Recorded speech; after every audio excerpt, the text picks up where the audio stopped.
Buenos días a todos. Buenos días, ingeniero. Buenos Buen días. día, Inge.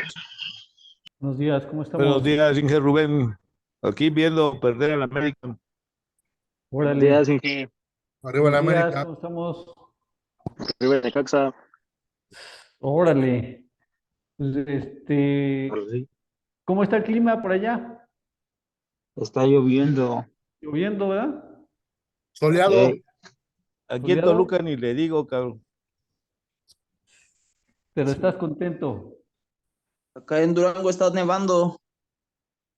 Ah, ¿está nevando? Órale. ¿Y habías visto nevar tú en otras ocasiones? Hasta apenas. Órale. Me imagino que es una sensación bien, bien rara, ¿no? ¿En dónde está nevando? Y en Mándanos un Durango. poco de nieve, porfa. Pero con Sí, tequila. ahorita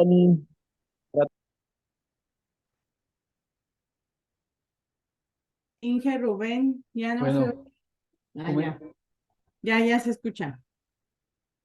comenzamos. El curso de ahorita va a ser, yo creo que diferido en tres secciones. Ahorita vamos a ver la sesión número 1 y también lo que es el módulo número 1, conocimientos básicos para lizaje de cargas. Posteriormente vamos a ver los accesorios que se utilizan para el lizaje de cargas y después ya lo que es todo el procedimiento para cuando se usan las diferentes grúas, y ya sería con el plan de izaje y todos los elementos que intervienen en lo que es el izaje de cargas, ¿no? Entonces comenzamos primero con el módulo número 1, que son conocimientos básicos para el izaje de cargas.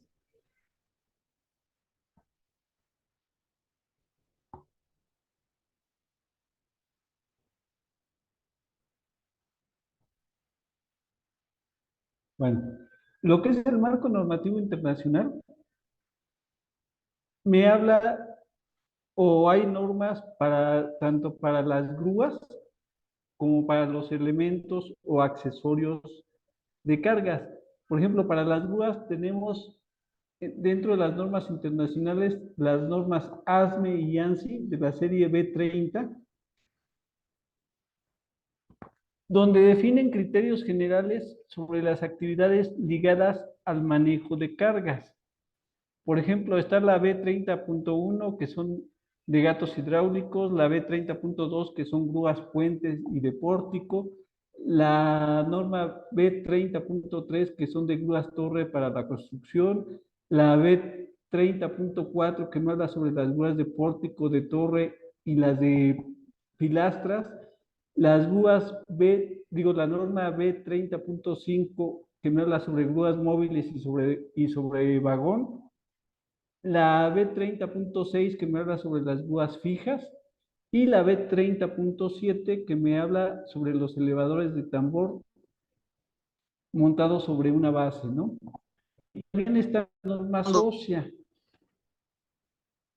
Y las normas OSHA, pues está la 29 con el cifrado 1926.55, que me habla sobre las grúas y grúas de RIX.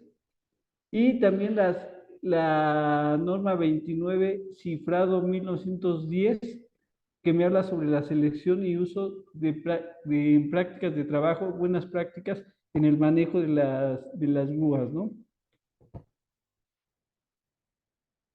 Y para los accesorios de carga, tenemos también las normas ASME y ANSI de la serie B30.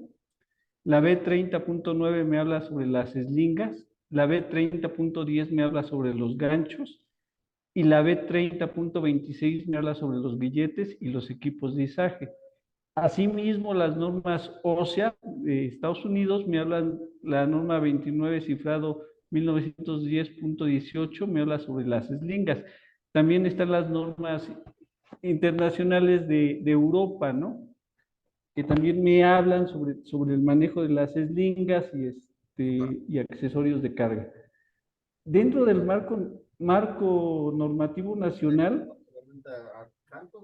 la norma 06 de la Secretaría del Trabajo y Previsión Social del 2014 me habla sobre el manejo, almacenamiento de materiales, sobre todo las condiciones de seguridad y salud en el trabajo que debemos de tener cuando estamos manejando diferentes tipos de materiales. Esta norma, por favor, ahí quien tenga abierto su micrófono que lo silencie, por Ya te favor. lo silencié. Gracias. Bueno, entonces, como les decía yo, la norma aquí en México que nos habla sobre carga de materiales es la norma 6. Aquí nos dice, por ejemplo, cuáles son las características o las medidas de seguridad que deben de tener las grúas, las medidas de seguridad que debemos de seguir para las eslingas, y ya un poquito más adelante lo vamos a ir viendo cada una de ellas. Bueno, en el izaje de cargas, ¿cuáles son los elementos que intervienen en un proceso de izaje? Son 5 elementos importantes que tenemos que tomar en cuenta. Uno de ellos es la carga que vamos nosotros a levantar. Otro aspecto importante, otro elemento importante en el proceso de izaje es con qué accesorios vamos a hacer ese levantamiento de la carga. ¿Cuáles son los accesorios idóneos para poder hacer un buen levantamiento de carga? Otro punto o elemento importante es el factor climático. En el lugar donde vamos a hacer el izaje, cómo se está comportando el clima, ¿no? Sobre todo el viento, las lluvias, las tormentas, lo que decía hace ratito, ay, se me fue tu nombre, Inge, de Durango. Luis Ramírez. Luis, perdón, Luis. Que decías de la nieve, ¿no? Todos esos aspectos en cuanto a factores climáticos, pues se tienen que tomar en cuenta cuando se lleva a cabo un izaje de carga, ¿no? ¿Qué tanto me puede afectar en el levantamiento cuando nosotros hagamos el izaje de carga? Asimismo, las características del sitio donde vamos a realizar el izaje de carga. Otro elemento importante es la selección de la grúa que yo voy a necesitar para hacer ese levantamiento de cargas, ¿no? ¿Qué tipo de grúa necesito para que yo pueda realizar un levantamiento seguro? Y por último, el factor humano, ¿no? Que ese factor humano, pues tenemos que verificar nosotros que la persona, tanto que maneja la grúa como el maniobrista, así como los que intervienen en el estrobado de las cargas, sean personas calificadas, personas que tengan conocimiento en estar haciendo este tipo de actividades, ¿no? Para el ligeaje seguro de cargas con grúa, tenemos que tomar en cuenta 2 factores importantes: los trabajos en campo y los trabajos en gabinete. ¿Vale? Los trabajos en campo son los que se realizan una vez que nosotros visitamos el lugar o el sitio donde se va a realizar el levantamiento de cargas y definimos las características del sitio de izaje. Por ejemplo, verificamos las rutas de acceso, las dimensiones de avenidas, lo ancho de las banquetas, las pendientes del terreno, si hay desniveles en el terreno, la conformación del terreno, cómo todos esos factores me podrían afectar en el momento que yo estoy llevando un izaje de carga. De la misma forma, la ubicación de tuberías, si hay drenaje, si hay agua potable, líneas eléctricas aéreas cercanas o subterráneas. Si recuerdan ustedes, por ejemplo, ¿a qué distancia tienen que estar las líneas eléctricas de alta tensión para cuando hacemos una maniobra con cargas? ¿Alguien me puede decir? Pues por lo menos 3 La metros, mínima. ¿no? La 3 mínima, metros, ¿no? por lo menos 3 metros, así es. Acuérdense que la norma 31 me trae una tablita donde vienen los voltajes y de acuerdo a esos voltajes de alta tensión me vienen las distancias que yo tengo que tener para que no me vaya a provocar un arco eléctrico. Entonces, mínimo son 3 metros.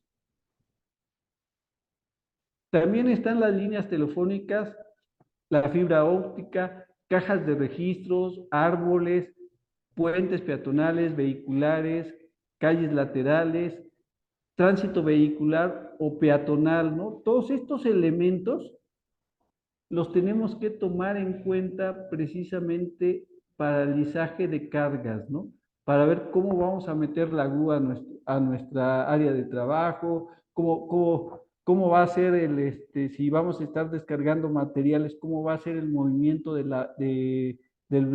brazo de la grúa, si no va a afectar con cables eléctricos, si no va a pegar o afectar tuberías, el peso de la grúa, todos esos elementos se tendrían que tomar en cuenta, ¿no? Y también las construcciones colindantes, ¿no? ¿Qué tenemos en nuestra colindancia del terreno? ¿Qué son factores que nos puedan afectar? Y por último, el factor climáticos o los factores climáticos del lugar, ¿no? Cómo se están comportando los vientos, si hay tormentas eléctricas, si hay lluvias intensas, de qué manera me podría afectar en cuanto al alisaje de cargas. Y los trabajos de gabinete, ¿cuáles serían los trabajos de gabinete? Se refiere al análisis de los elementos a montar, tales como la geometría o la forma de la carga, el peso de la carga, el centro de gravedad, las dimensiones de la carga y la posición para alisaje de la carga.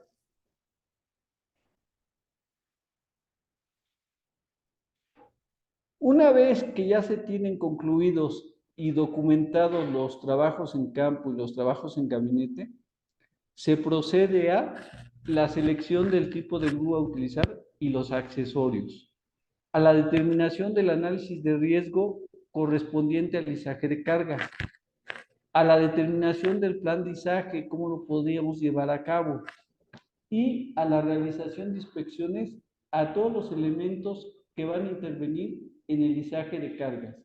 Y con esto lograremos nosotros un izaje seguro de cargas. No sé si hasta aquí tengan alguna duda. No, ninguna. Yo sí. ¿Estás considerando ahí carga vertical o esas famosas distancias del radio de la grúa también? Todo eso, Inge, va determinado en el plan de izaje. Cuando tú ya determinas, por ejemplo, ahorita un poquito más adelante lo vamos a ver, los pesos, la carga a levantar, el radio que va a girar tu grúa, cuánto eleva el brazo, todo eso ya en la tabla de cargas me va a decir si es factible o no es factible. Todo eso lo vamos a ir viendo poco a poco en los cursos para ir definiendo precisamente todos esos aspectos, ¿no? Correcto. Francisco Martínez, Inge Rubén, aquí de la OTA de Poder Judicial. Estoy viendo todo esto, es correctamente teórico es correctamente, pero hay muchas realidades y una de ellas es que a veces contratamos grúas que perfectamente podrían estar en el área de chatarra, ¿no? En el trabajo de gabinete, primeramente debería llegarnos a nosotros toda la documentación técnica correspondiente y hacer una evaluación. Importante es la bitácora de mantenimiento para saber cuáles son los últimos mantenimientos, incluso las grúas de nosotros también, yo le he manifestado que están en condiciones no aceptables o seguras para realizar actividades, aún así nos arriesgamos meramente a seguir utilizando. Yo me considero experto en grúas y maniobras de izaje y creo que lo soy, pero a veces sí veo con mucha tristeza que la documentación técnica para hacer una evaluación del gabinete administrativo y tomar una determinación de cuáles son las principales causas de fallas en las grúas no se nos proporciona a tiempo. Y ya todo lo demás, bueno, ya es parte de la experiencia, que se da todo en conjunto y en ese momento determinamos cómo van a ser los movimientos de la carga. Incluso en los análisis de riesgo consideramos tanto los izajes radiales como axiales de las piezas, como sus respectivas centros de carga, aun cuando no tengan el peso correctamente distribuido, pero lo consideramos ya con la experiencia. Gracias.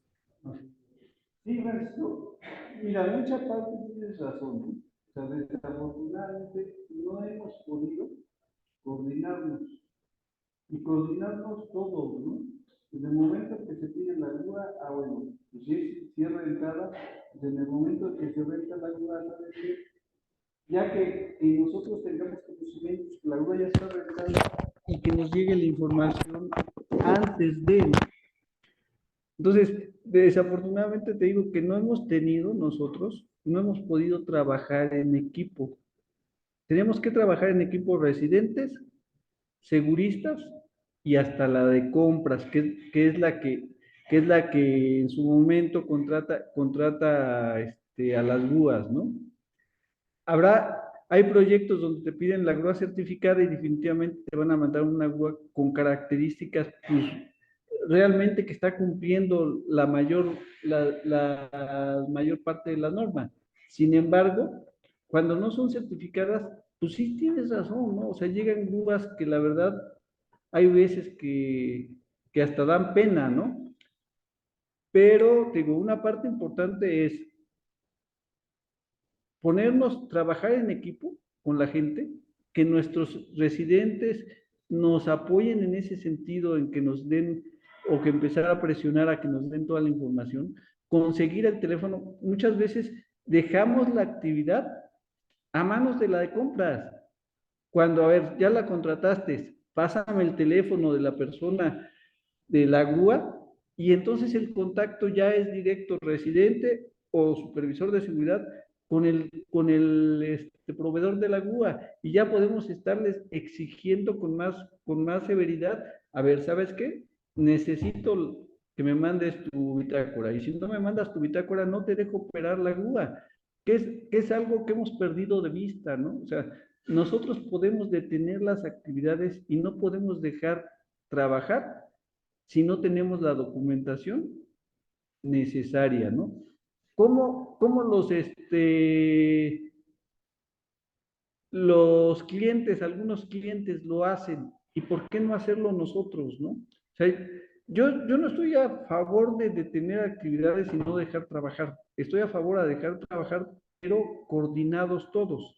Y coordinados todos en el sentido de que hagamos una buena revisión, una buena verificación antes de cualquier cosa, y ya tengamos todos los elementos necesarios, pero muchas veces la bitácora no llega hasta 15 días o 30 días después, pero te aseguro que si tú paras la actividad hoy, la bitácora te llega a más tardar mañana.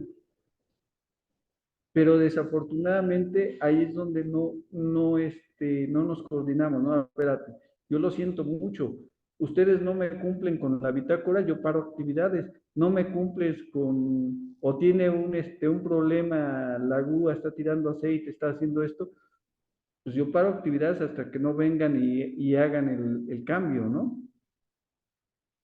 O la revisión, el chequeo. Entonces, ¿qué les pido?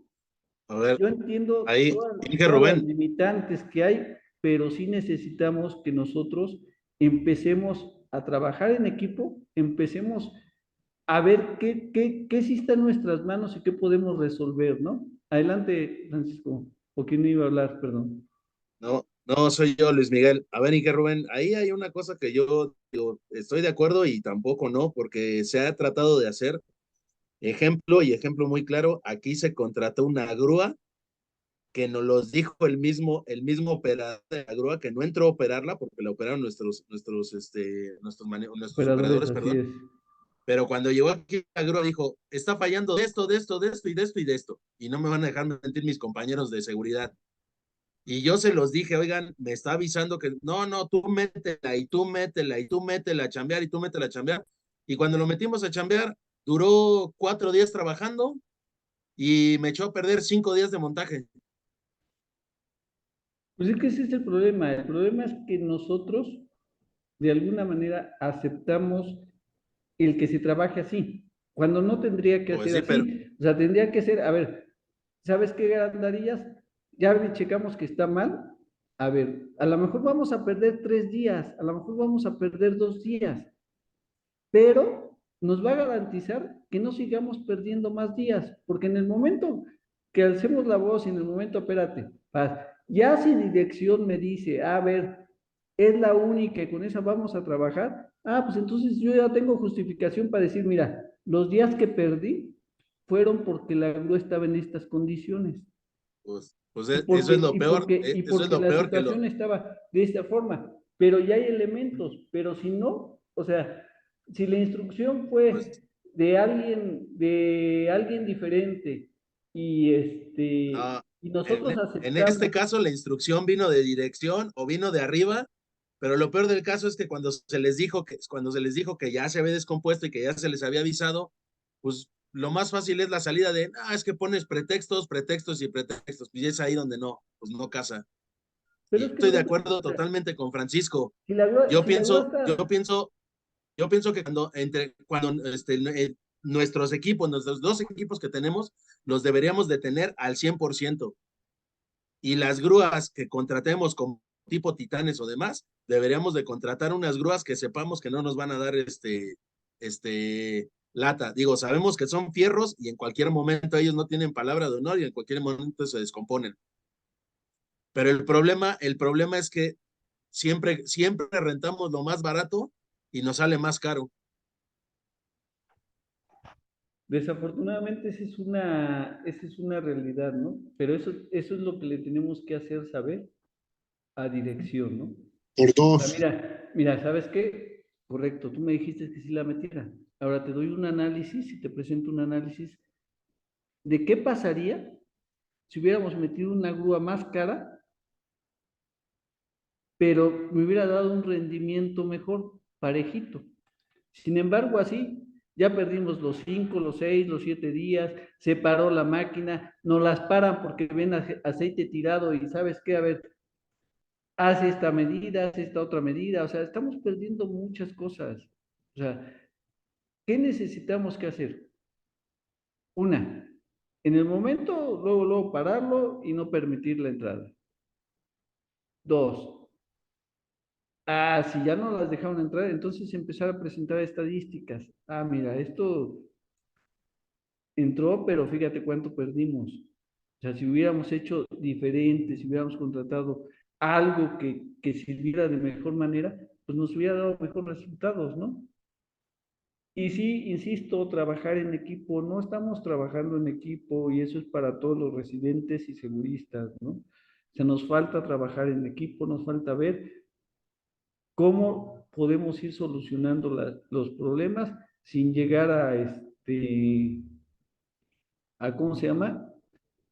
A deslindar responsabilidades a otros, ¿no? Lo que les decía yo, pues a lo mejor, a ver, pásame el teléfono del proveedor y directamente hablo con el proveedor, y si no me están trayendo la bitácora o si no me están trayendo el programa de mantenimiento, pues entonces detenemos las actividades, ¿no?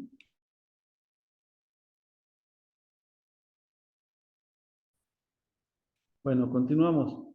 Características de la carga. ¿Qué es la carga? La carga es el elemento o el equipo que se transporta en la mayoría de las operaciones de elevación. Este término incluye a toda la carga bajo el gancho, o sea, lo que es la carga y lo que son los estrobos y todos los elementos que intervienen en el proceso de carga, y cualquier otro elemento que debe considerarse como parte de la carga, ¿no? Acuérdense cuando hacemos el lizaje de cargas, sobre todo los seguristas, ¿qué pesos consideramos?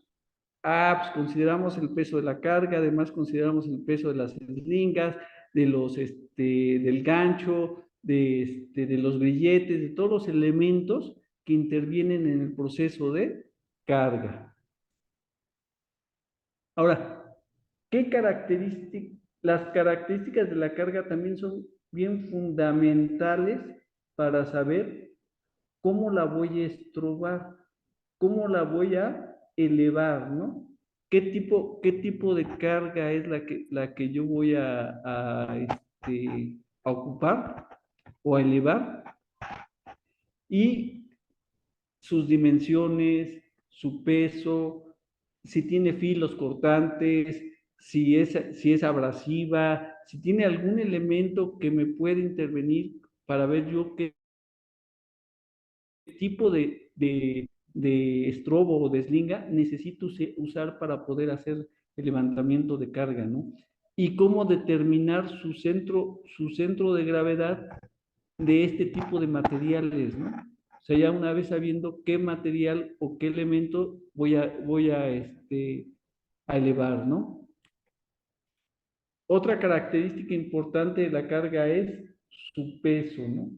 ¿Cuánto pesa la carga? Hay algunas tablas que ya por el tipo de material, pues me dan un peso aproximado por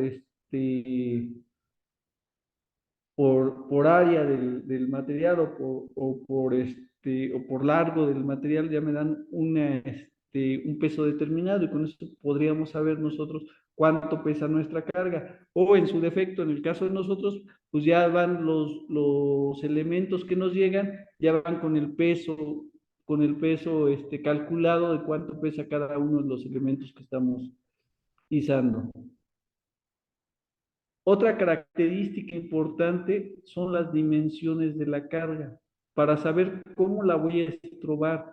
Si voy a utilizar de lazada, si voy a utilizar 2 brazos, 4 brazos, 5 brazos, de qué manera yo voy a estrobar la carga para que ese izaje sea seguro.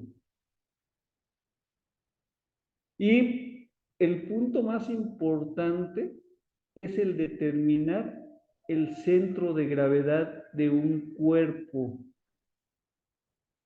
El centro de gravedad de un cuerpo es el punto donde se puede considerar que está concentrada toda la masa del cuerpo.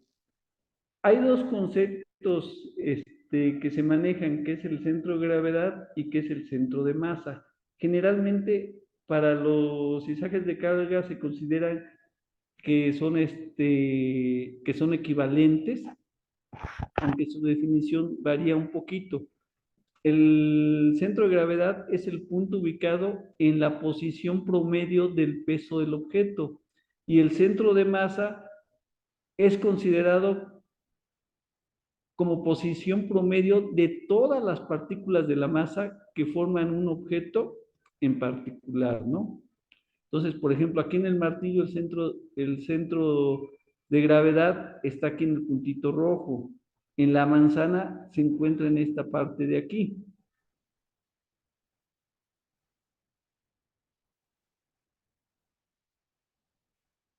Para determinar el equilibrio de un cuerpo es necesario conocer su centro de gravedad, que no varía si nosotros cambiamos de posición el cuerpo. Y el centro de gravedad, entre más bajo esté, más estable va a ser nuestro cuerpo. El centro de gravedad de un objeto simétrico se halla siempre en el centro del objeto. Entonces, por ejemplo, nosotros, que son vigas generalmente de este tipo, ¿cómo sacan el centro de gravedad? ¿Alguien de ustedes me puede decir cómo sacan el centro de gravedad los trabajadores?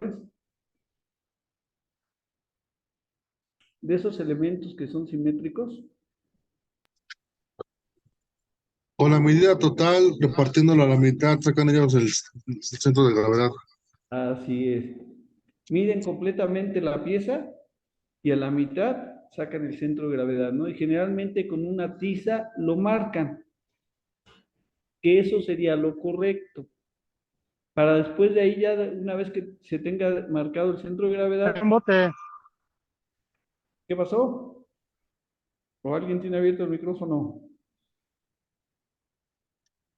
Bueno, entonces sacan el centro de gravedad al centro de la pieza, la marcan con una tiza y de ahí ya el que va a estrobar la carga coloca las eslingas, ¿no? Para poder subir la carga, ¿no?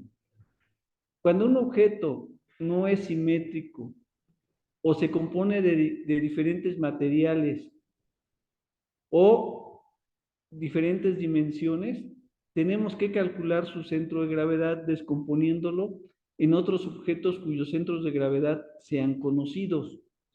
Por ejemplo, este pedazo de viga, ¿no? Ya su centro de gravedad puede ser diferente. El centro de gravedad puede encontrarse dentro de la masa del objeto o fuera de la masa del objeto. Por ejemplo, la silla tiene su centro de gravedad fuera, el boomerang tiene su centro de gravedad fuera, la llave la tiene adentro, la bicicleta lo tiene afuera y una pelota lo tiene dentro. Para obtener el centro de gravedad de un cuerpo, se debe de obtener las coordenadas en el eje de las X y las coordenadas en el eje de las Y. Cuando se realiza el izaje de una carga, el centro de gravedad debe de quedar justo abajo del gancho. Esto es un punto importante. Siempre que vamos a levantar una carga, nuestro centro de gravedad siempre debe de quedar por debajo del gancho. Nunca a un lado o a un costado, ¿no? Siempre debe de estar en el centro del gancho. Para determinar el centro de gravedad de un objeto no simétrico, el primer paso es identificar las figuras geométricas que lo forman y sus dimensiones de las mismas, ¿no? Sacar el largo y el ancho de las figuras, como se ve aquí en la imagen. Como segundo paso es unir los vértices de las figuras para encontrar el centro geométrico o de gravedad de cada una de estas figuras, como se ve aquí en la imagen. Como tercer paso es determinar el área de ambas figuras geométricas y la distancia entre los ejes de las Y y los ejes de las X. En este caso, o para este ejemplo, el eje de las X, si se dan cuenta, el centro de gravedad está en la misma distancia. Entonces, para este caso no se va a tomar el eje de las X, pero sí el eje de las Y. Por lo que el centro de gravedad se encuentra en las mismas coordenadas del eje de las X, como se ve ahí en la imagen. La fórmula para calcular el centro de gravedad es la siguiente. El centro de gravedad es igual al área 1 por la distancia en Y1 y el área 2 por la distancia en Y2, ¿no? Rubén, Mande. esa cuestión de cálculos para aplicarla aquí en obra y la apliquen nuestra gente es algo complicado. Por lo regular, lo que hacen ellos es prueba y error. Se basan en dos pruebas, cargan una vez, si no está equilibrado, recorren eslingas y ya hasta que esté equilibrado y ya empiezan el montaje como ellos lo requieren. Y ya empiezan a subir la pieza, así es. Lo que pasa es que eso es de manera empírica, ¿no? Y está bien, también se puede manejar, ¿no? O sea, Sí, ingeniero Francisco Martínez, aquí de OTA 661. También hay una prueba, la prueba de 3 para movimientos de carga. Es una prueba empírica, pero pues es una prueba de 3, ¿no? Yo subo la carga a 3 metros por 30 segundos. Están inmiscuido el número 3, por eso es la prueba de 3. ajá. Y como dice el Inge Ernesto, es la prueba y error. Yo subo la carga, veo que se me inclina, la vuelvo a bajar y rectifico el recorrimiento de eslinga o reposicionamiento de eslinga hasta que quede en forma segura al hacerlo. No va a viajar en forma vertical o en forma horizontal, pero sí va a viajar en forma equilibrada, de manera que yo pueda con el viento manipular la carga. Así Gracias. es, exactamente. Sí, les digo, no hay nada que me prohíba que lo pueda hacer de manera empírica. Es de hecho, en algunas ocasiones es recomendable, ¿no? Y a lo mejor sería la mejor forma cuando las piezas no son tan complicadas y no es tan difícil encontrar el centro de gravedad. Y por ahí la norma te marca que son 10 centímetros, de 10 a 20 centímetros levantarlo del piso para ver precisamente el comportamiento. Y si es un comportamiento que se está ladeando hacia un lado, vuelves a bajar, pero eso no quiere decir que no determines tu centro de gravedad. Tu centro de gravedad ya está determinado, ya nada más empiezas a mover tus límites para ver que la pieza esté equilibrada en dado caso que te esté fallando. Pero esa es una forma también de determinar el centro de gravedad. O sea, tú elevas tu pieza, ves el comportamiento, digo, todo eso es empírico. Este es una forma que ya de alguna manera te daría la certeza de que tu centro de gravedad es ese y que lo tienes marcado y que de esa forma tú puedes realizar ya un izaje de cargas. ¿Cuántas veces no hemos visto nosotros actividades del trabajador que nunca llegan a encontrar el centro de gravedad y la pieza va toda chueca? Y así la suben. ¿Por qué? Porque se desesperaron de estar haciendo la dichosa pruebita y no encuentran el centro de gravedad. Y así agarran y vámonos. O sea, yo no digo que no se pueda hacer así, sí se puede hacer así, siempre y cuando también los trabajadores que estén haciendo ese tipo de izajes tengan el temple y las características de paciencia para poderlo hacer, porque muchas veces no lo encuentras a la primera y no me van a dejar mentir todos los seguristas, ¿no? ¿Cuántas veces no hemos visto la pieza chueca? O no te han tocado casos así, Francisco. Ah, claro que sí, o sea, pero le vuelvo a repetir, es ahí donde sale el temple, como usted dice, la experiencia del montador, es cuando ocupamos montadores, pero en ocasiones me mandan gente que dicen que son montadores y ni siquiera saben hacer un amarre. Pero ahí es donde nosotros de lugar donde venimos de plantas petroquímicas, un montador debe saber mínimo 25 amarres y pasar la prueba de amarres y en ocasiones contratan gente que dicen que es montador y ni siquiera saben cómo tomar el viento, cómo sacar un centro de gravedad, cómo amarrar la pieza, cómo eslingarla. Si va a llevar de canasta, va a llevar ahorcado, etcétera, etcétera, ¿no? Entonces, a veces eso también es algo que nos traba para hacer o realizar montajes seguros. Pero bueno, contratar gente que dicen que son montadores y que desafortunadamente los residentes dicen, métemelo porque me urge la gente, pero pues uno ve en la realidad de que no son montadores y como dice el Inge Garandillas, es que todo urge y viene la orden de otros niveles y dicen, mételo, porque me urge tener gente, cantidad, no calidad y mano de obra con buenas prácticas de trabajo. Gracias. Pero bueno, nuestra función es si ya identificaste que la gente no sabe, pues hay que por lo menos jalárnoslos y darles lo más básico y definir si sí la pueden hacer. Si definitivamente vemos que no la pueden hacer, pues no lo ponemos. Y así se pare de cabeza quien se pare, ¿no? O sea, lo que te digo, si ya la instrucción viene de arriba, bueno, pues entonces cuando se accidente el señor, yo ya voy a tener elementos para decirle, pues tú me dijiste que lo dejara trabajar. Pero no tenemos esa opción, no tenemos esa opción. Mientras no, la opción sí la tenemos, Inge. O sea, si tú ves una actividad que están haciendo mal, tú párala, repórtamela y adelante. Si a mí me dicen, Inge, déjalo trabajar así aunque se mate, pues lo dejo trabajar. Pero si nosotros identificamos que alguien no está haciendo bien las cosas, lo necesitamos parar y le necesitamos decir cómo.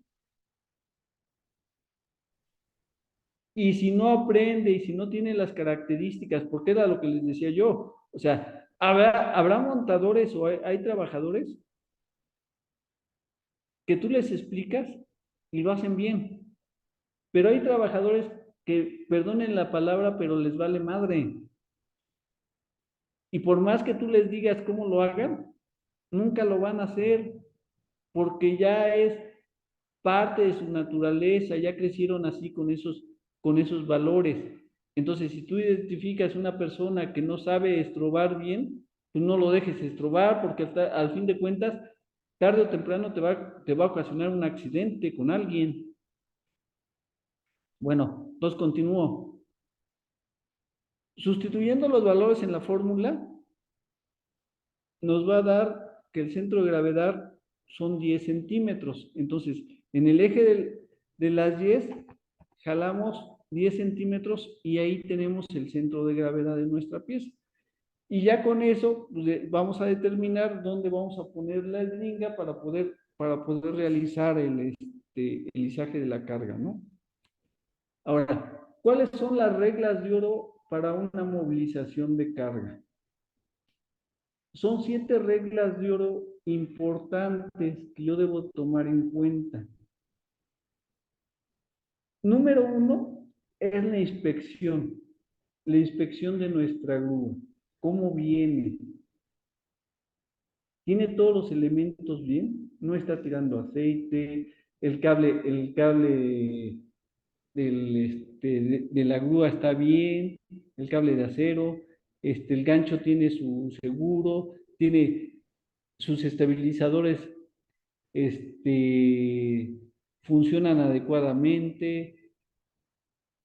Sobre el terreno donde está es un terreno firme? O sea, todos esos elementos nosotros lo vamos o lo podemos detectar con una inspección que hagamos. Después, ¿cuál sería el segundo paso? El segundo paso es el planteamiento o el plan de movilización, que sería el plan de izaje, ¿no? ¿Cómo vamos a realizar nosotros el plan de izaje? Tomar en cuenta los pesos, el radio, dónde lo voy a agarrar inicialmente y dónde lo voy a poner finalmente, ¿no? El ángulo que va a agarrar la pluma, la elevación que va a tener, todos los elementos de izaje que conocemos. ¿Cuál sería el tercer punto? Los accesorios. Seleccionar y inspeccionar que los accesorios tengan las condiciones adecuadas. Después de eso, ¿cuál sería el cuarto punto? Ver la sujeción de la carga, ¿no? ¿Cómo lo voy a estrobar? Si en vertical, si enlazada, si con 2 ramales, 4 ramales, o cómo de acuerdo a las dimensiones de la carga, ¿no? Que también serían parte importante tomar en cuenta. Punto número 5 sería la señalización de mi radio, ¿no? Ya con el plan de izaje, yo ya sé cómo se va a mover la pluma, cuál va a ser el radio que me va a abarcar mi carga, por dónde va a pasar, y por lo tanto, yo puedo acordonar toda esa área, ¿no? Para garantizar que ninguna persona pase por debajo de la carga. ¿Sale? Por punto número 6 serían los permisos, ya sea el permiso de trabajo, el análisis de riesgo, el PTS, permiso de trabajo seguro, todo lo que son los permisos, ya una vez que ya tengamos todos los elementos revisados, pues entonces lo podemos llenar bien adecuadamente, y después ya viene la aprobación por alguien, por una persona ya especializada que nos pudiera decir, ¿sabes qué? Está bien, adelante, continuamos con el proceso. De estos elementos, ¿alguien me puede decir quién hace el punto número 1 o quién le toca hacer el punto número 1?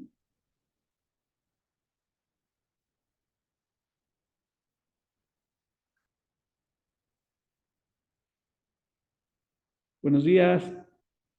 ¿Alguien me podría decir quién hace el punto número 1? ¿O a quién le toca hacer el punto número 1? Bueno, ahí sería el operador. Tanto al presidente como al personal de seguridad. Perdón, se vició. La inspección en campo, Inge, en un principio la debe de hacer el operador con el checklist que Operador. nosotros le damos. Así es. Obviamente, antes de eso nosotros debemos de recibir una bitácora de mantenimiento por parte de la empresa o del proveedor, pero en campo la inspección la hace el operador y ya nada más nosotros damos seguimiento a esa revisión. Así es. Verificamos, ¿no? ¿Qué tendría que hacer el segurista y el residente? Verificar que realmente lo que está diciendo el operador son las condiciones en la que está la grúa, ¿no? Dije Rubén Francisco Martínez nuevamente, Mande, retomando otra vez Francisco. lo que dije hace un momento. ¿Cómo voy a hacer yo una preinspección o cómo voy a saber cómo viene la grúa valiéndome de lo que me diga el operador? Yo necesito un documento técnico, yo necesito la bitácora de mantenimiento y en base al expertise que cada uno tenemos, decimos, bueno, esta grúa ha fallado en los últimos momentos, ha tenido fallas mecánicas, fallas de ingeniería, falla de poleas, falla, etcétera, etcétera, ¿no? Entonces, en base a eso, digo, bueno, voy a tener cuidado en los momentos en que el izaje sea crítico, de acuerdo a mi plan de izaje. Cuando vaya a acceder Así al es. 50% puede haber este tipo de fallas. Pero no me voy a guiar por lo que me diga el operador, porque el operador me va a decir misa y me va a hablar en inglés. Entonces yo dije, bueno, no me voy a guiar por eso. No, maldito el que confía en el otro, en un hombre que confía en otro hombre, ¿no? Dame tu documento, a ver, compras, facilítame toda la documentación que está fallando compras, porque yo tengo mucho tiempo solicitando esa información a mis residentes y no se la hacen llegar, porque no sé si exista o no exista ese documento. Entonces, ¿cómo puedo yo hacer un diagnóstico técnico de seguridad si no tengo los fundamentos y la documentación que necesito para hacer esa evaluación de cómo me llega la grúa? Gracias. De acuerdo. Sí, como decía Axel, ¿no? O sea, el primer punto es la bitácora y el programa de mantenimiento.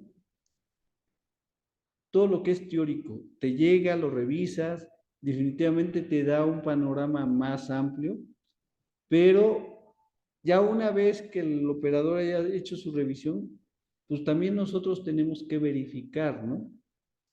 A ver, dices que no está tirando aceite, pues a ver, enséñame. A ver, enséñame esto, a ver, enséñame el gancho, a ver, enséñame esto. Y ya vas viendo tú en cuanto al checklist que te presentó, qué sí está bien y qué no está mal, ¿no? Que esa es la parte que a nosotros nos corresponde, ¿no? Verificar, como dices tú, no creerle, ¿no? O sea, no le vamos a creer y decir, pero la tarea de quién es, la tarea es del operador de grúa, no de ustedes. O sea, ustedes no tienen que estar llenando el checklist. Ustedes tienen que estar verificando que las condiciones sí son las adecuadas y están asentadas en el formato, ¿no? Don Rubén, habla Jesús Lagunes. Sí, la UNES. Ahí sí difiero un poquito, Rubén, y coincido un poco con los muchachos, porque al final de cuentas debemos de partir del punto en que nosotros seguimos siendo los responsables. Y si bien no me afecta que el operador haga su revisión y su checklist, yo creo que sí tiene que ser revisado por alguien de nosotros, ya sea el segurista o el residente. Como primer responsable, pues obviamente el responsable al 100% de la obra es el residente. En segundo, bueno, no en segundo, sino de la mano va el segurista con lo que le corresponde. Así es. Pero yo me voy un poco a quién le paga al operador. Pues le paga su patrón, lo que es el proveedor, y obviamente le va a, imagínate que tú como trabajador del operador digas, no, es que la grúa no funciona. Pues obvio que va a decir que sí. Por lo tanto, esa revisión, independientemente que el papeleo lo llene el operador o no, pues ese checklist o esa revisión la tenemos que hacer nosotros.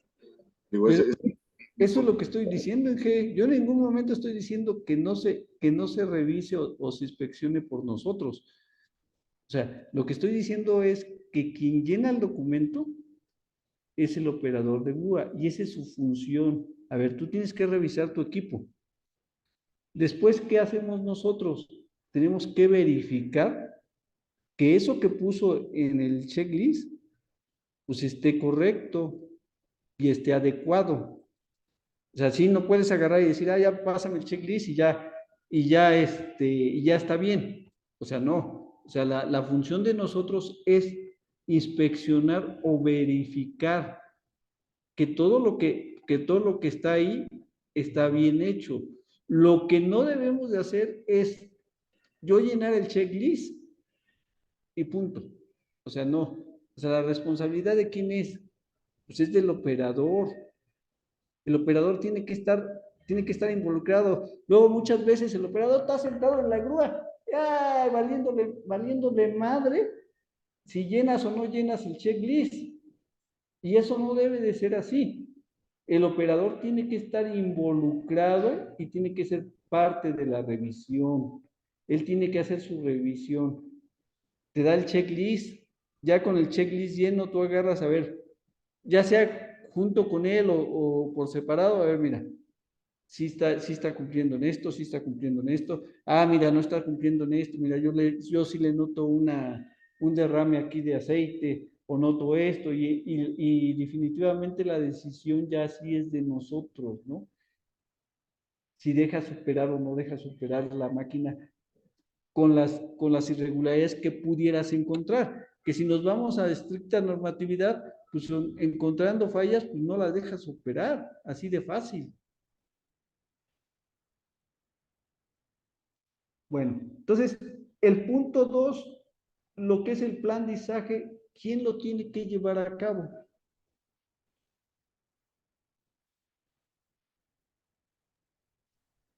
Nosotros, junto con el cabo. Nosotros junto con el Operador cabo. de grúa. Y obviamente, Más bien y obviamente el operador de grúa. seguridad. Así es, el de seguridad tiene que estar involucrados. Generalmente los tres tenemos que estar involucrados, ¿no? El residente, porque el residente debe de saber también todos estos aspectos, ¿no? Entonces el residente, el de seguridad, el operador y el cabo. ¿Por qué? Porque el cabo es el que da las instrucciones, el cabo es el que sabe todo el manejo y teje cómo va a poner a su gente, dónde la va a poner, todos los elementos, ¿no? El punto número 3, la inspección de accesorios.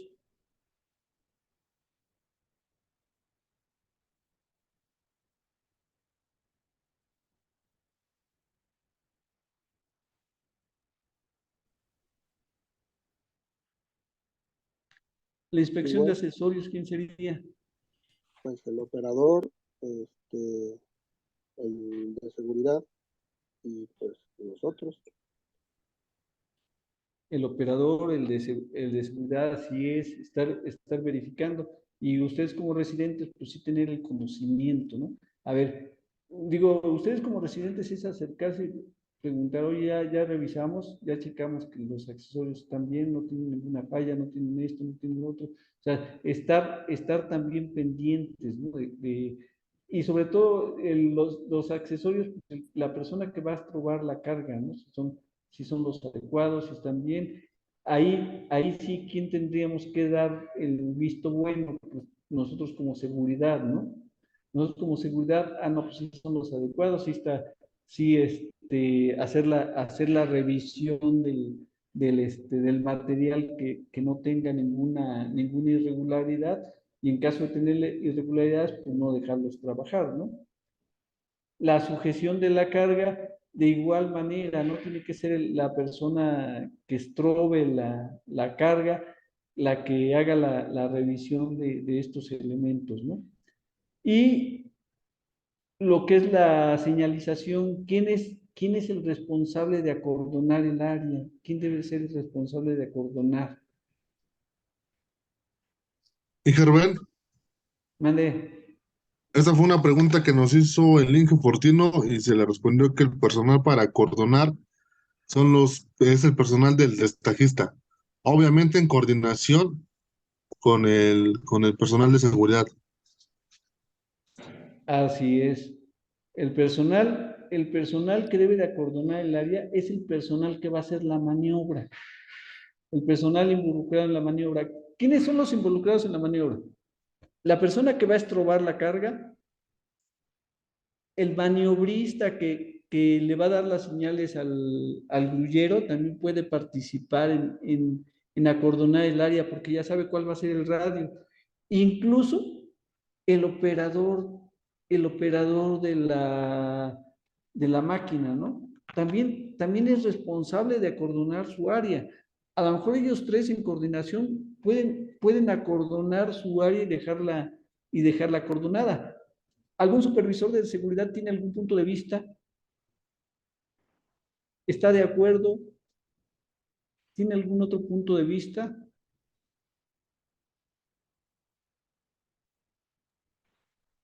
Totalmente de acuerdo, jefe. ¿No? Entonces, aquí la función son de ellos, ¿no? Y muchas veces, es a lo que voy. En su momento, en alguna ocasión y en algunas obras, cuando empezaba esto, la seguridad, había obras donde querían que el segurista hiciera todo, que el segurista acordonara, que el segurista...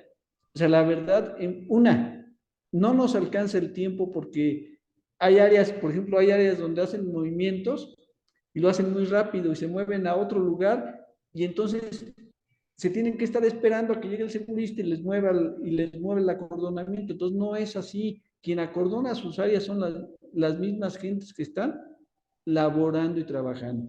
Pero sí es importante que nosotros estemos involucrados y que nosotros seamos los que digamos, yo ya sé qué radio tienes que acordonar, échame la mano, hay que acordonar, hay que poner esto, hay que poner esto otro.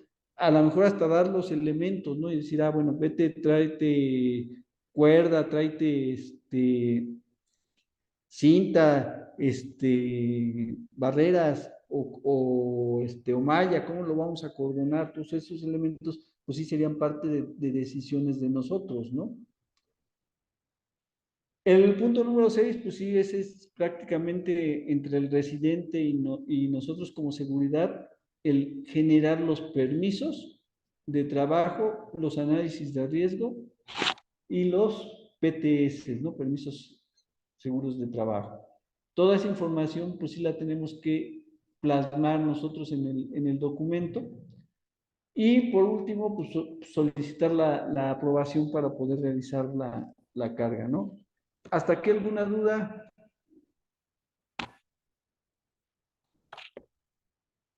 No, Inge, ninguna. Bueno, entonces continuaríamos ya con el módulo 2.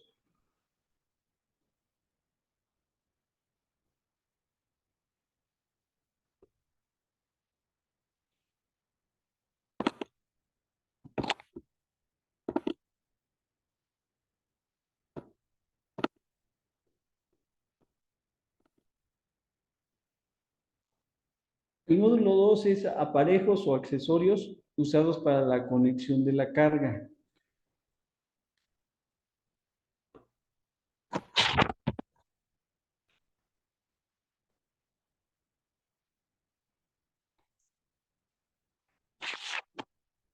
¿Qué es un aparejo? ¿Qué entendemos por aparejo?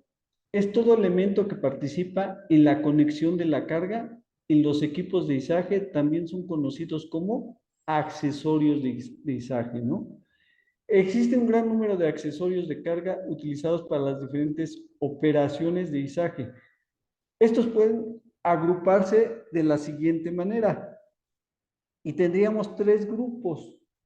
Lo que es el grupo 1 son ganchos, el grupo 2 son elementos de unión, como los anillos, las argollas argollas o cárcamos, ¿no? Los anillos son estos y las argollas o cárcamos son los que nosotros conocemos como grilletes. Y el tercer grupo serían las eslingas, ¿no? Entonces, en las eslingas yo puedo encontrar eslingas o como nosotros lo conocemos como estrobos de acero, eslingas de cadena o eslingas textiles. El gancho. Su diseño está hecho de tal manera que la forma de ellos permite un rápido y seguro enganche de las cargas. ¿De qué consta el gancho? Tiene un ojo, tiene un asiento y tiene un pico. pero está expuesto a un desenganche accidental de la carga. Por tal motivo, necesitamos que tenga su seguro, ¿no? Por seguridad, para que las eslingas o estrobos que estén insertados en el gancho no salgan, no se puedan salir accidentalmente en algún movimiento de la carga, ¿no? Por lo general, la forma de la sección del gancho es trapezoidal o rectangular, salvo en la zona del pico donde casi siempre es redonda. Los ganchos trabajan a la flexión, en forma inversa que los anillos o cárcamos, que son los dichosos grilletes, motivo por el cual se han establecido ciertas normas y criterios que me impiden que yo utilice ganchos hechizos. No puedo utilizar un tipo de gancho hechizo, siempre tienen que ser ganchos de marca, ¿no? Y certificados. ¿Cómo es la forma de usar un gancho? En la punta, ¿no? Tiene que ir en el fondo del gancho, ¿no? Y si los ganchos ya se abren, ya tienen una abertura, ya esos ganchos no son funcionales. Forma de usar un gancho. Nunca debe de colocarse el gancho con la punta hacia abajo. Siempre debe ser la punta hacia arriba del gancho. ¿Sale? Y aquí en la imagen vemos que las eslingas o estrobos deben de ir máximo a 45 grados. Bueno. Aquí en los ganchos, nosotros vamos a encontrar unas marcas que se le llaman Quick Check, que son unas marcas forjadas que tiene el gancho. Estas marquitas que ustedes ven aquí, estas dos marcas y estas marcas que ven acá. ¿Para qué nos sirven esas marcas, Inges?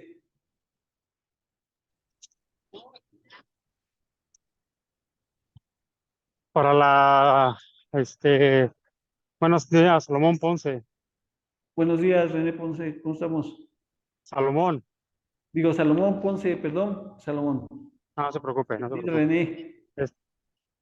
No se preocupe. Es para la colocación del montaje, ¿no? Donde va el sentido del montaje. ¿Del montaje? ¿Las eslingas? ¿Te estás refiriendo a las eslingas? ¿O a qué te refieres con montaje? Sí. Sí. No, lo que está marcando la imagen, Inge Rubén, y como usted lo indica que es una marca de forja que viene de fábrica, si esas marcas indican ya tienen un movimiento, como lo dice su nombre en la revisión, pues indican que ya tienen un sobreuso, que ya fueron deformadas. Y al ya tener esa deformación, ya deberíamos nosotros quitarlas de operación y pedir el reemplazo. Así es. Estas marcas que están aquí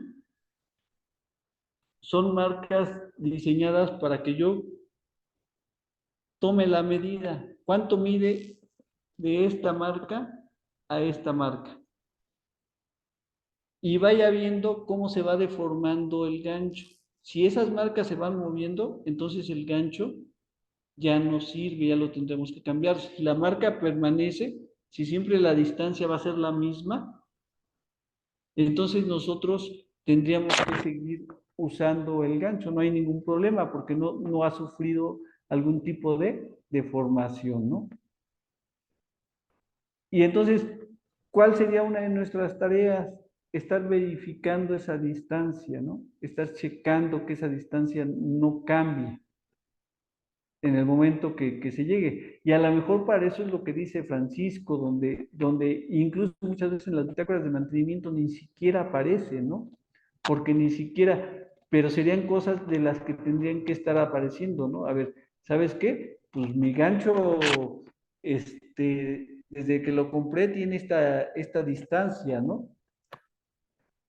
Viene así y nosotros verificar que realmente siga teniendo esa distancia. Y si ya no tiene esa distancia, pues entonces ya el gancho ya sufrió alguna deformación y ya en estricta teoría y bajo norma ya no lo tendríamos que estar usando, sino se tendría que estar reemplazando por otro, ¿no? Y ahora estas marcas de acá, ¿esas marcas para qué son?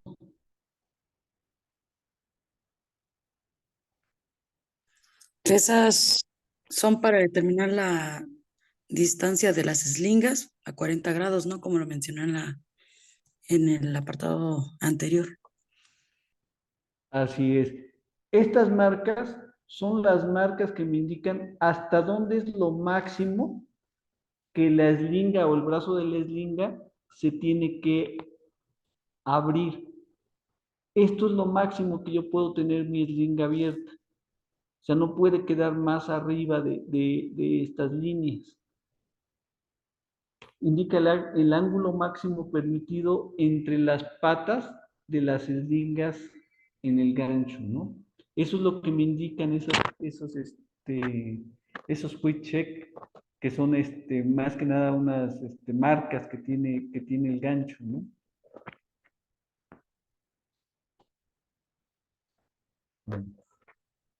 Otro elemento de unión son los anillos. Rubén, perdón. Mande. Una pregunta. Al respecto de las dos marcas que comentas o las que comentaste primero, donde señala la abertura o el desgaste por el gancho, ¿cómo saber la medida si no lo compré yo, digamos, a mí ya me llegó usado? ¿O cómo poder corroborarlo? Lo que pasa es que, por ejemplo, si es un gancho en nosotros, digo, tendríamos que tener el certificado del gancho. En el caso del gancho vendría la abertura. Si no es así, si no se tiene el certificado, pues yo creo que lo importante es empezar de ahí, ¿no? O sea, yo lo mido y determino qué distancia tiene y empezar a llevar esos controles, ¿no? A ver, ¿sabes qué? Tiene 8 centímetros. Y en el uso, ir viendo si continúa teniendo los 8 centímetros o se va abriendo el gancho. Digo, lo ideal es que nosotros, por ejemplo, de los ganchos de las búas y todo eso, el certificado y ahí en el certificado viene establecido cuánto es lo que mide. En el caso de grúas rentadas, pues ahí tendría que venir en lo que te decía yo hace ratito, tendría que venir en las bitácoras de mantenimiento, ¿no? El proveedor tendría que hacerlo, aunque casi nadie lo hace, ¿no? Casi son pocas las personas que llevan este registro, ¿no? Y lo empiezan a llevar, pero digo, la parte importante es que nosotros conozcamos que existe, que ahí podemos ver la deformación, que tenemos que iniciar en ir cambiando nuestra mentalidad y en empezar a hacer este tipo de situaciones y empezarlos a registrar en la bitácora. Anteriormente la bitácora yo la manejaba con los operadores de grúa y los operadores eran los que llenaban la bitácora y la bitácora nunca salía de su grúa, siempre estaba en su grúa. Desafortunadamente cuando entraron ya lo del cambio a Equiparren y empezaron a agarrar pues Abraham desafortunadamente se le hace más fácil hacer una bitácora en escritorio, pero realmente la bitácora tiene que llevarse en campo y tiene que irse registrando todos los eventos que vamos surtiendo o resultando de ahí. Todavía creo que Juanito todavía le tocó que él llenara las bitácoras, o sea, él mismo su bitácora de mantenimiento. Pero bueno, entonces aquí nada más es retomar eso, o sea, ir viendo ya con todos estos documentos, pues son los que les tenemos que pedir también a quien nos está rentando la máquina, ¿no? ¿Y que hay alguna longitud que tengan que llevar prácticamente todos los ganchos o varía? Mira, si hay una tabla que viene por dimensiones y ya debe de estar establecido qué longitudes tiene de acuerdo a los diámetros de los ganchos. Pero esa sí no la traigo ahorita, pero si gustan la checamos, ¿no? Ahora sí que en las próximas capacitaciones y podemos ver porque acuérdense que todos los ganchos generalmente son estándares, ya hay medidas establecidas. Ok. Inge Rubén, Andé, 11:20. ya. Gracias. 10:20, licenciada. Ah, sí, 10:20. Bueno, pues entonces ya nada más termino lo que son los elementos de unión y ya posteriormente, no sé si la siguiente semana o después nos ponemos de acuerdo en qué sesión seguimos con este tema. Todavía nos falta y nos falta ver lo de las grúas. Seguimos el siguiente sábado con Inge, no se preocupen.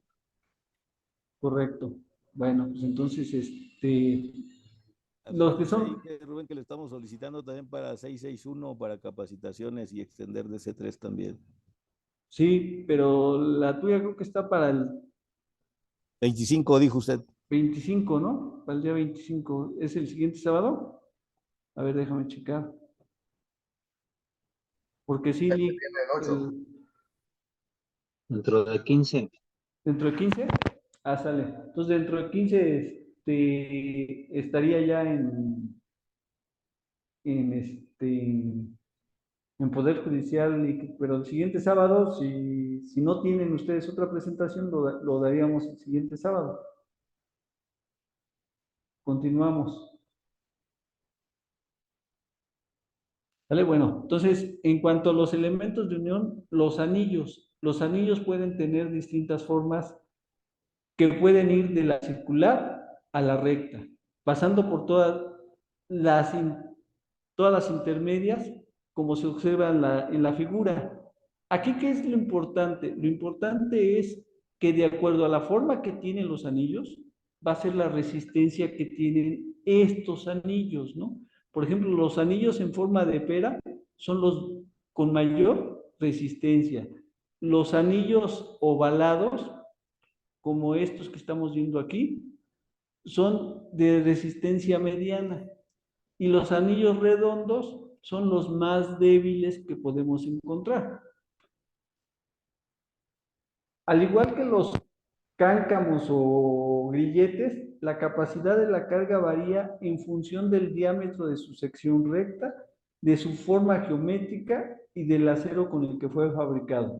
Bueno, pues entonces hasta aquí terminamos el día de hoy y continuamos en la siguiente sección, ¿no? Las formas de usar los anillos, pues aquí vienen ejemplos, ¿no? De ellos, de cómo usar los anillos, pero eso ya lo vamos viendo en la siguiente sección.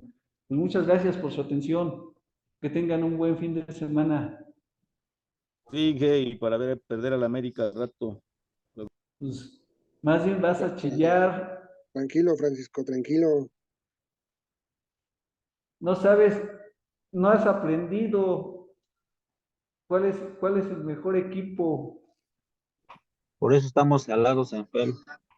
Arriba las Águilas. Ese es el tema, hay mucho americanista. Arriba los toros Nesa.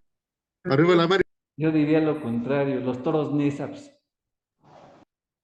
Eso me dice tu edad, ¿eh? Mañana se entrega a las 8. Arriba los rayos. ¿Los del cielo o cuáles? Hasta luego, que estén bien. Buen fin de semana. Hasta luego, Inge, muchas gracias. Cuídense todos, excelente fin. Siguiente, Inge Rubén. Arriba la América. Hasta luego. Hasta luego, hasta luego, hasta luego. Hasta luego, Lezama, que estés bien.